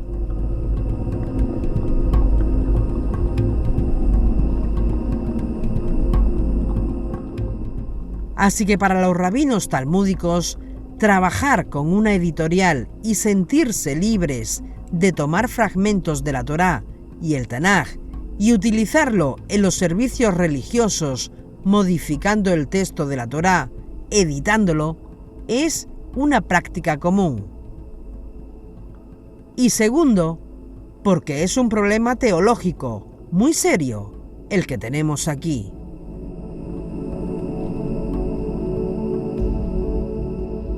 Los rabinos no pueden entender cómo puede ser que Dios sea misericordioso o cómo explica un rabino que Dios sea misericordioso y que al mismo tiempo, en el mismo texto diga, pero no purifica el castigo. Entonces, ¿en qué quedamos? ¿Es misericordioso o no es misericordioso? Y si es misericordioso, ¿cómo es eso de que no purifica el castigo, sino que visita la maldad de los padres sobre los hijos hasta la tercera y cuarta generación?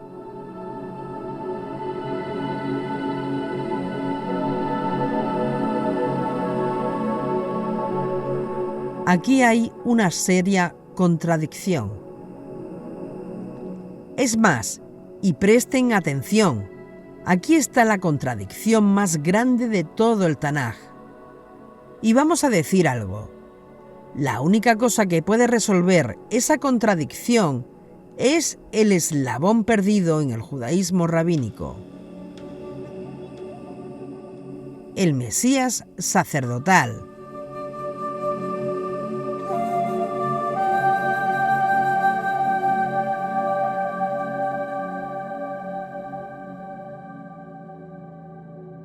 El Mesías sacerdotal. Ese es el eslabón perdido.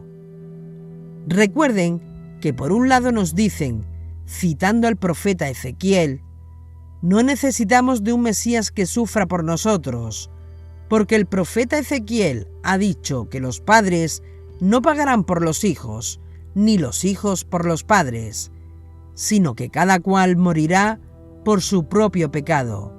Entonces, si el profeta Ezequiel dice los padres no pagarán por los hijos, ni los hijos por los pecados de los padres, sino que cada cual pagará por su propio pecado, yo no necesito un Mesías que pague por mí, porque cada cual pagará por su propio pecado.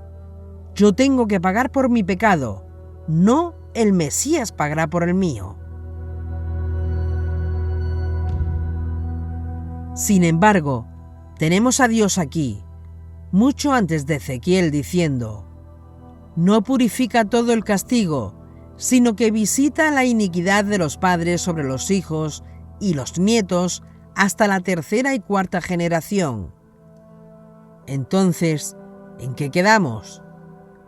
Si Dios visita la iniquidad de los padres sobre los hijos, ¿cómo podemos entender que los hijos no sufrirán por el pecado de los padres, ni los padres por el pecado de los hijos, si Dios visita la maldad de los padres sobre los hijos hasta la tercera y cuarta generación? No podemos decir, por un lado, los hijos no son responsables del pecado de los padres, ni los padres son responsables de los hijos, porque el profeta Ezequiel dice, cada uno morirá por su propio pecado. Y al mismo tiempo, decir que Dios está atento y juzga el pecado de los padres sobre los hijos y los hijos sobre los padres hasta la tercera y cuarta generación. Es decir, de forma permanente. Entonces, ¿qué hicieron los rabinos para salir de esta encrucijada textual? Cortaron esa parte de Shemot 34, para que de alguna manera nos olvidemos que en el fondo Dios dijo que castigaría a los padres sobre los hijos hasta la tercera y cuarta generación. Eso es lo que está detrás, y hay que ser conscientes a todo aquel que estudie esto, que no estamos hablando de cualquier texto de la Torá.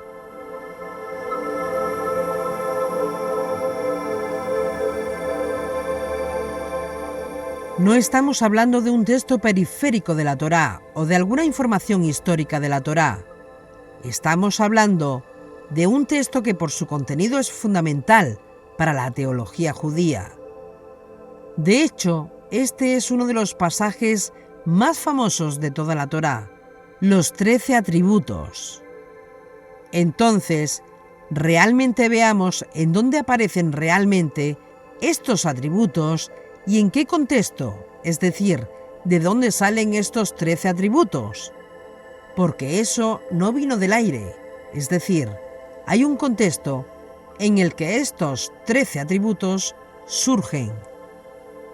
¿Dónde es que nos encontramos por primera vez estos 13 atributos?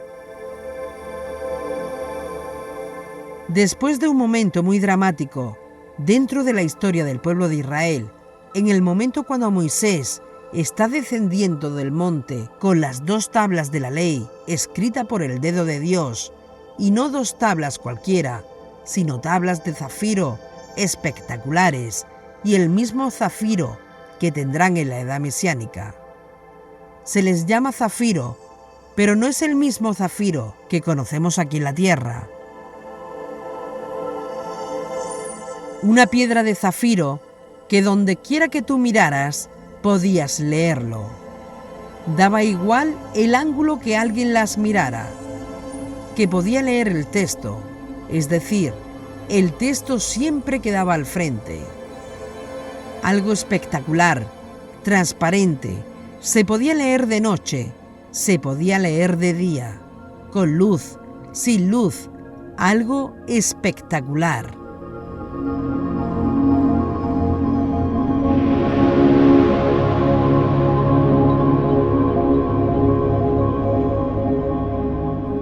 Esas 2 tablas de zafiro, escritas nada menos que por el dedo de Dios mismo. Y cuando Moisés bajó con las 2 tablas de zafiro, de ese nivel, de esa altura, de esa espiritualidad, con la alegría que bajaba el monte para entregársela al pueblo, descubre por él mismo lo que Dios le había dicho, de que el pueblo se ha corrompido totalmente, bailando alrededor de un becerro de oro. Y casi todo el mundo conoce esa historia, pero quizás desconozcan que Moisés no tiró y rompió las tablas, no porque estaba rabioso y perdió la compostura, no fue por eso. Las tiró y las rompió porque si el pueblo de Israel hubiesen recibido esa Torá en las condiciones de transgresión en la que estaban, iban a morir todos.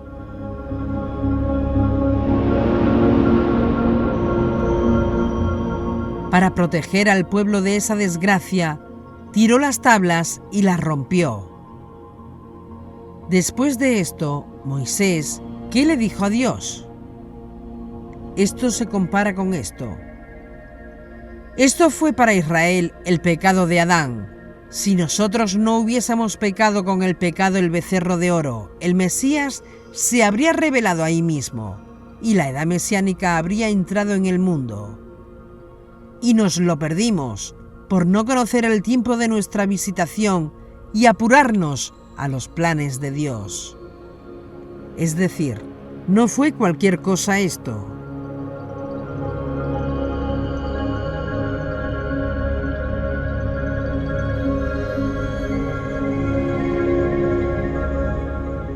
Eso que ocurrió ahí fue una boda. Acababan de pasar Shavuot, pasaron por debajo de la jupá y recibieron la Torá, la Ketubá, algo espectacular. Y en medio de la boda, la novia le dice al novio, «Espérame aquí, que vengo ahora», y la descubren teniendo relaciones sexuales con un exnovio. ¿Qué hacemos con una novia vestida de blanco, purificada para su marido, que viene para llevarla debajo del palio nupcial, y ella se va a un cuarto a tener relaciones con un exnovio de Egipto? Pues esto se compara con lo que ocurrió en Sinaí con el becerro de oro. Adulteraron contra Dios. Estaban limpios, preparados, purificados, habían pasado por la mikvé. Dios preparó la ketubá para firmar el compromiso y se acostaron con un becerro de oro o un demonio. Y la ley establece que el adúltero o la adúltera muera apedreada, al extremo de que Dios mismo le dijo a Moisés: aquí acabo con toda esta gente, de ti voy a hacer un pueblo nuevo. Se acabó esto. Y Moisés empieza a rezar, y a rezar, y a rezar, y a rezar, y a rezar, y a rezar, y a rezar, hasta que Dios tenga misericordia. Y finalmente Dios le dice: bien, sube aquí de nuevo, le voy a dar 2 tablas, pero no las que yo escribí. Esa ketubá no. Ahora escribe tú una, con piedra caliza y con tu propio dedo. La otra no la tendrán más. Pero antes de ponerse a esculpir el nuevo juego de tablas, Moisés le hace a Dios un pedido que nadie más lo ha hecho en toda la Biblia. Le dice a Dios: si es verdad que yo he hallado gracia delante de ti, muéstrame tu forma de ser, muéstrame tu gloria, muéstrame. Y aquí hay mucho para hablar. ¿Qué significa eso? Muéstrame tu gloria. ¿Qué fue lo que quiso decir Moisés? Moisés estaba pidiendo a Dios: dame la sabiduría que tú tienes para saber cómo lidiar con gente tan dura y cabezona. Muéstrame cómo es que tú haces para lidiar con gente que le doy todo y se porta de esa manera conmigo. Quiero verte, quiero entenderte. Y Dios le responde que le va a conceder su deseo y le va a dar una experiencia parcial de la divinidad, y le dice: voy a pasar cerca de ti, te voy a poner la mano encima para cubrirte cuando yo pase, y después que yo pase, entonces te voy a dejar ver mi espalda. Pero no vas a poder ver mi rostro, porque no hay hombre que vea mi rostro y pueda sobrevivir a esa experiencia. Así que, si yo dejo que tú veas mi rostro, yo mismo te voy a matar. No puedo permitirlo, solo mi espalda.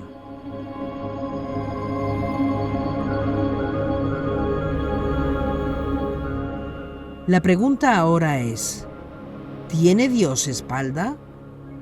¿Qué significa verle la espalda a Dios?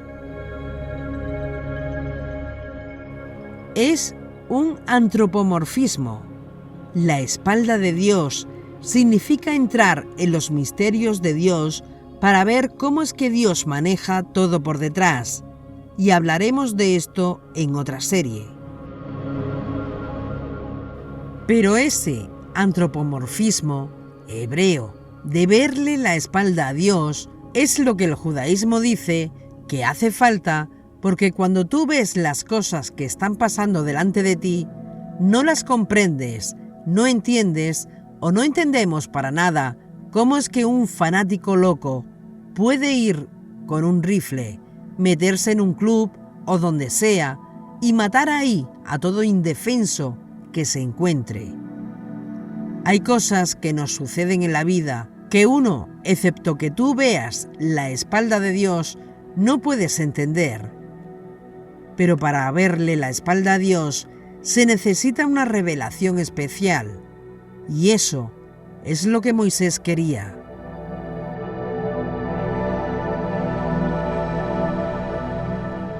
Quiero ver las cosas por detrás. ¿Cómo es que se hace para que todo esto tenga sentido? Porque no tiene sentido para mí y no lo puedo explicar, no lo puedo entender. Y lo que sigue a esa descripción es lo que conocemos como los 13 atributos de misericordia, y ese es el contexto.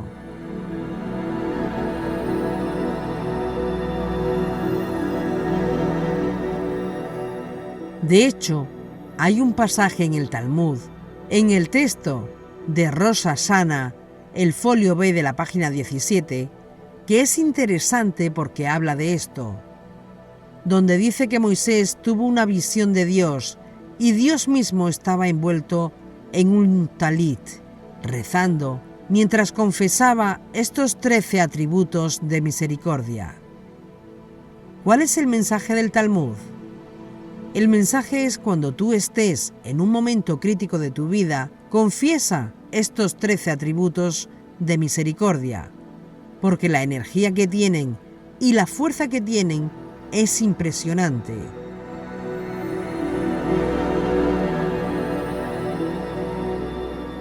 Misericordioso y clemente.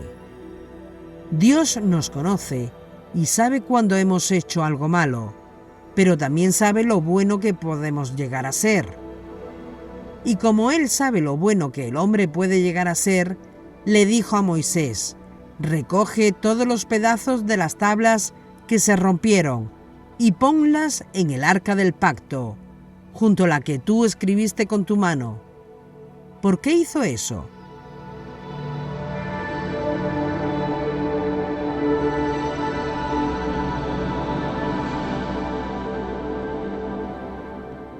Para recordar a todo el pueblo de Israel que aunque en este momento las tablas son calizas, la meta son las de zafiro. Y así como tenemos el poder para pecar, tenemos también el poder para decidir no pecar. Y así como decidimos enfadarnos, también podemos decidir perdonar.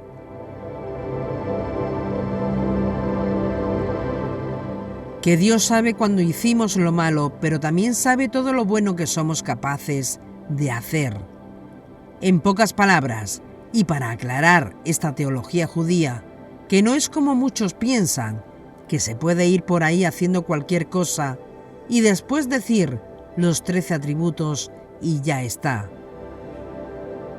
O como dice el dicho, lunes de pecado, domingo de confesión, o el que peca y confiesa empata, o la idea de un Yom Kippur, en una especie de simonía, un indulto fácil, porque hago cualquier cosa, después pido perdón y borrón y cuenta nueva, y no pasó nada. Pero así no funciona, así no funciona. No hay atajos en la búsqueda de la santidad. El ingrediente del arrepentimiento y la obediencia no son parte ausente del proceso del perdón, sino constante de una fórmula divina que no pueden fallar. Tenemos que ser conscientes al estudiar el sistema. ¿Para qué te arrepientes? Eso es una buena pregunta. ¿Para qué te arrepientes? ¿Te arrepientes para que Dios no te castigue o te arrepientes para poderle servir?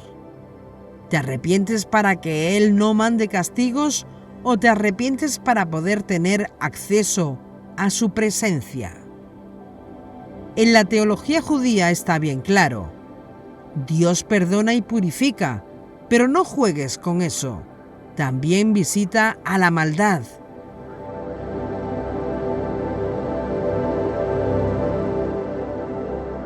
¿Y cuál es la respuesta a toda esta aparente contradicción? La respuesta es el eslabón perdido del judaísmo tradicional, el Mesías sufriente. Dios no purifica, aunque puede perdonar porque Él es el juez supremo, pero hay algo que no purifica. ¿Por qué? Porque aunque Él es el juez supremo, Él ha decidido estar sujeto a la ley.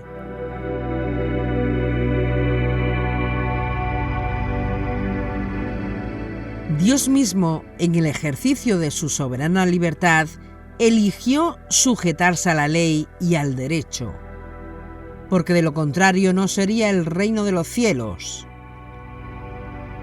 Sería la anarquía de Dios. ¿Qué es la única cosa que Dios no purifica? No porque no pueda en relación a su omnipotencia, sino porque Él mismo se ha impuesto la regla de la ética de la ley. ¿Cuáles son los pecados que según la ley de Moisés no tienen perdón? Los pecados de Peshaín, los pecados de muerte. ¿Puede Dios perdonar esos pecados? Ciertamente que sí, pero no a través de la ley de Moisés. Entonces, ¿a través de quién o a través de qué? El profeta Isaías nos da la respuesta. Capítulo 59, verso 20. Ubá Lesion Goel, Ule Shabe Pesha, Neun Adonai. Un redentor vendrá a Sión, a favor de los hijos de Jacob, que se arrepientan de los pecados de Pesha, de Peshaín, de los pecados de muerte, dice el Eterno. Una vez que nos arrepentimos de esos pecados, Dios transforma nuestros yerros de muerte en méritos de vida. Dios transforma tus errores de Geinón en méritos de Gan Edén, por medio del Goel, anunciado por Isaías. Entonces, ¿cómo puede Dios resolver este gravísimo problema que no tiene solución en la ley de Moisés? La respuesta es el Mesías en su función sacerdotal.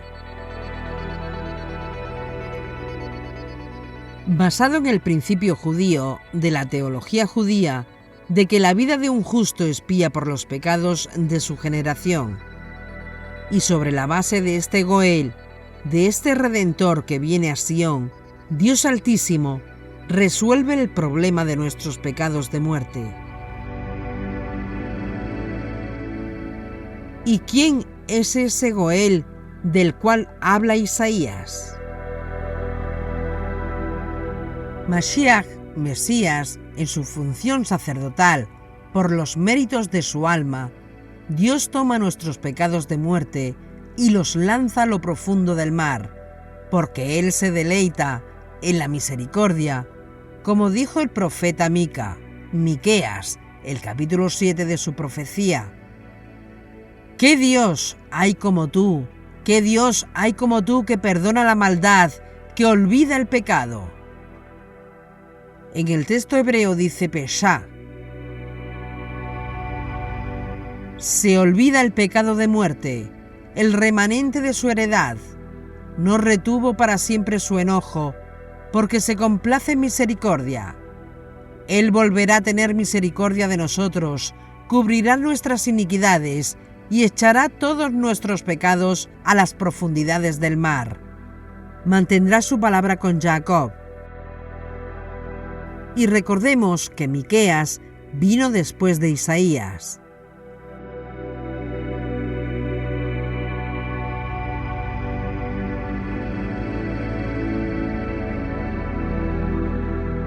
¿Cuál es la palabra dada a Jacob?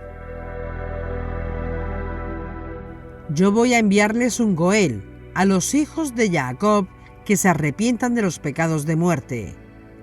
Después viene Miqueas, y dice: mostrará su palabra, su fidelidad a Jacob, como prometiste a nuestros padres desde antaño.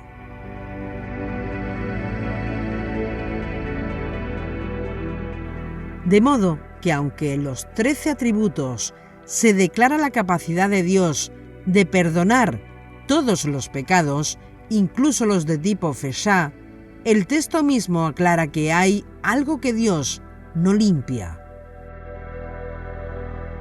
Lógicamente, la penalidad del único tipo de pecado que no tiene perdón en la ley de Moisés. Los demás pecados, Dios los perdona con la ley de Moisés, sobre la base del arrepentimiento y la presentación de una ofrenda en el templo, y Dios lo perdona.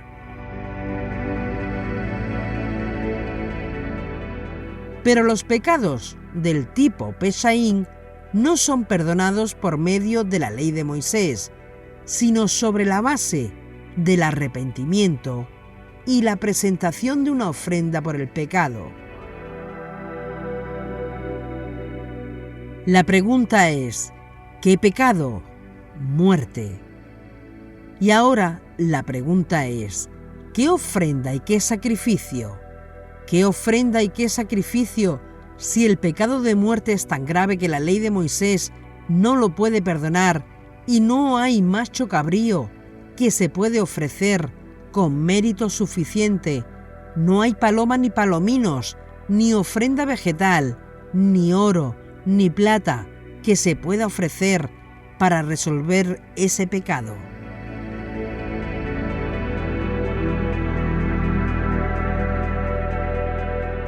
Entonces, ¿qué ofrenda, qué sacrificio es digno de elevarse a la gravedad de ese pecado para eliminarlo? Dice el profeta Isaías, Dios puso en él, en ese siervo sufriente, del cual habla el profeta, Dios puso en él al Peshá, el pecado de muerte de todos nosotros. No dice Abón, ni dice Hatat, no dice Ashán, no Olá, dice Peshá. Dios puso en el siervo sufriente el pecado de Peshá, el pecado de muerte.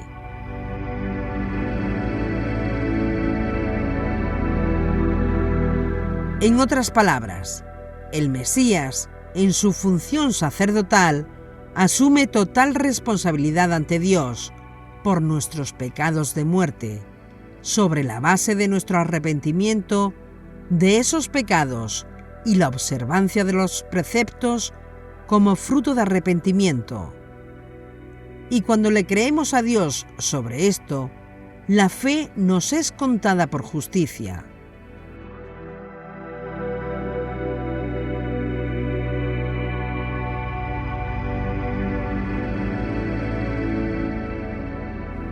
Entonces, lo que quiere decir realmente que la fe nos es contada por justicia.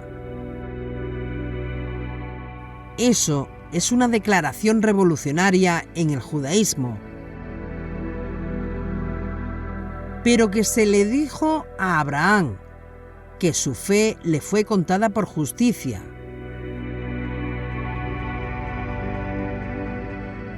¿Cómo puede la fe serte contada por justicia?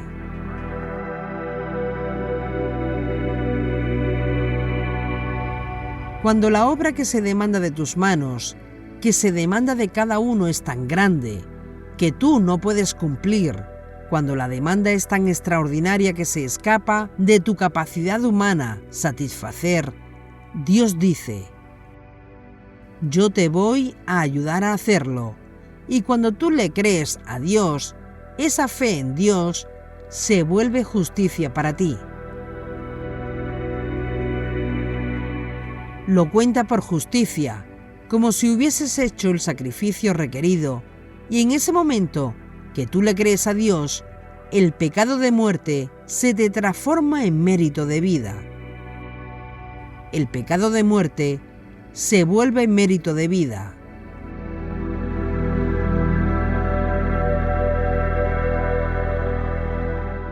La pregunta es, ¿qué pasa entonces con aquellos que se arrepintieron de los pecados de muerte antes del Mesías? ¿Dónde están?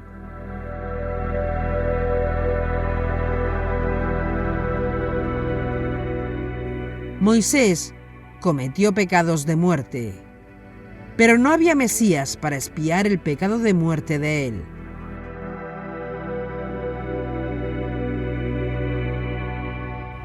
Eliyahu Hanabí, el profeta Elías, cometió pecado de muerte, pero no había Mesías sacerdotal para expiar por él.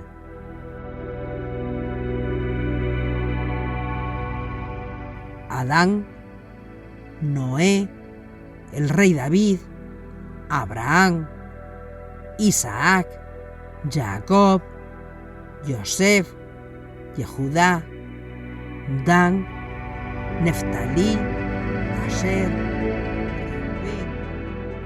Es decir, todos cometieron pecados de muerte, todos y se arrepintieron. Pero ellos no conocieron al Mesías sacerdotal. Entonces, ¿qué pasó con ellos?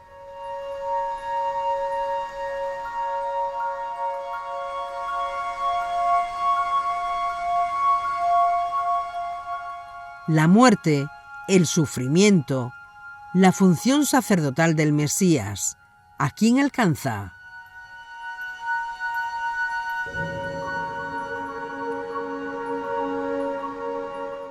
Si ellos nunca supieron de él y no le pudieron creer nada de lo que hizo ni dijo, nos imaginamos que la pregunta que pueden hacerse muchos es: ¿puede el arrepentimiento de ellos post-mortem atraer a su favor la misericordia divina sobre la base de los méritos ofrecidos por el Mesías sacerdotal?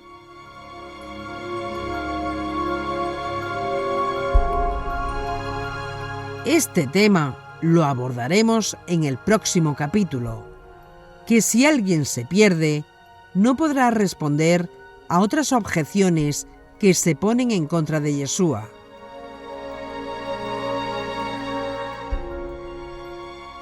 Pero eso será en el próximo capítulo de la historia detrás del Mesías.